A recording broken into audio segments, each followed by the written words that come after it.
Welcome to the Center on Technology and Disability series on Technology Implementation Strategies that Work. This video is part of Unit 4, Budgeting for Educational Technology. In Video 1, we discuss options for assessing technology inventory and defining needs. The goals of this unit are to outline the process for defining current technologies in the school building, identifying new technologies that are needed, and drafting a multi-year budget. In this video, we discuss assessing technology inventories and defining needs. Making the most of your technology investments requires an assessment of the technology already in your building, as well as an understanding of the needs of your teachers and students. Questions to consider might include: what is being used? What is not being used? Why isn't it being used?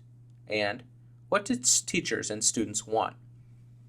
Ultimately, you need to plan not only for initial technology costs, but also for long-term maintenance and replacement costs, and the cost of ongoing professional development to facilitate sustainability.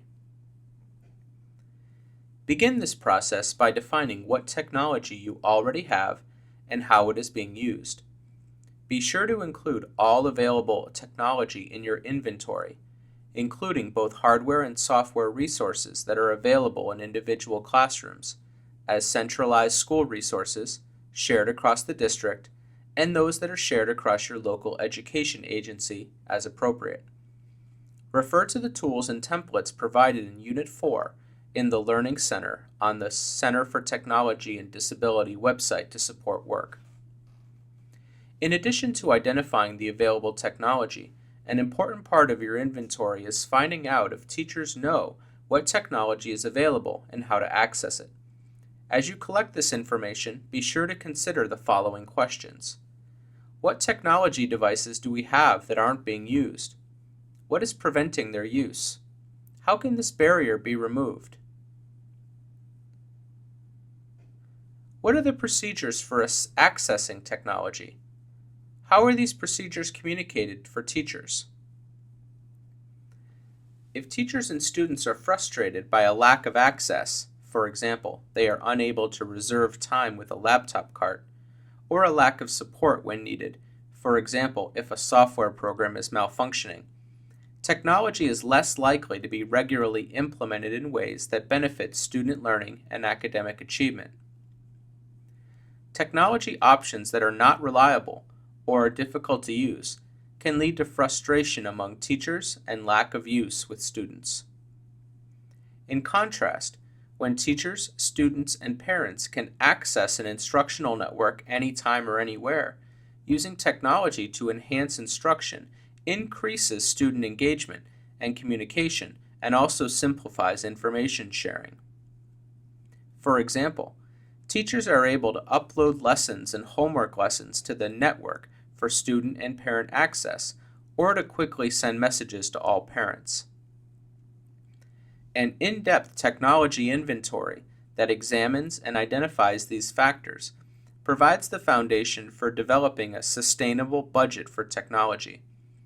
This updated budget moves beyond simply purchasing new technology to factor in, planning for maintenance and upgrades, providing teachers with high-quality professional development, and developing a systemic process through which teachers can access assistance when experiencing technical difficulties with technology.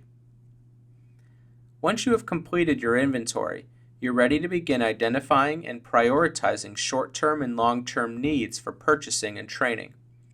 Use the work you completed in Unit 3, Enhancing the School Mission and Setting Goals, and the results of your inventory analysis to align technology purchases to instructional needs. For example, an immediate need may be working with the technology coordinator in your school and/or the district to ensure that the school is equipped with adequate bandwidth to support technology devices and curriculum supports that have been selected. Additionally, you may need to seek advice from device manufacturers on network specifications and on developing networks that will support the devices you have chosen to implement within your district or school. Most districts and schools will need to upgrade and overhaul their connectivity plans, and it is important to fully understand the financial and physical network requirements needed to handle the amount and type of anticipated usage. Before equipping the school building with secure and reliable connectivity, technology tools, and training, the leadership team also needs to develop key policies and procedures to support continual implementation. Decisions related to policies and procedures can impact your technology budget and how you prioritize needs and purchases. Key decisions include, but are not limited to: 1. When and how to support student-owned devices, including cell phones. 2. The provision of wireless internet access for off-school premises. 3. The level of support to be provided to students who are economically disadvantaged. 4. Whether or not students are allowed to take home district-owned devices. 5. Parental and student agreement forms on caring for devices at home. 6. Maintenance and service plans. 7. Charging and storage needs. And 8. Ways for teachers and students to access technical support as needed.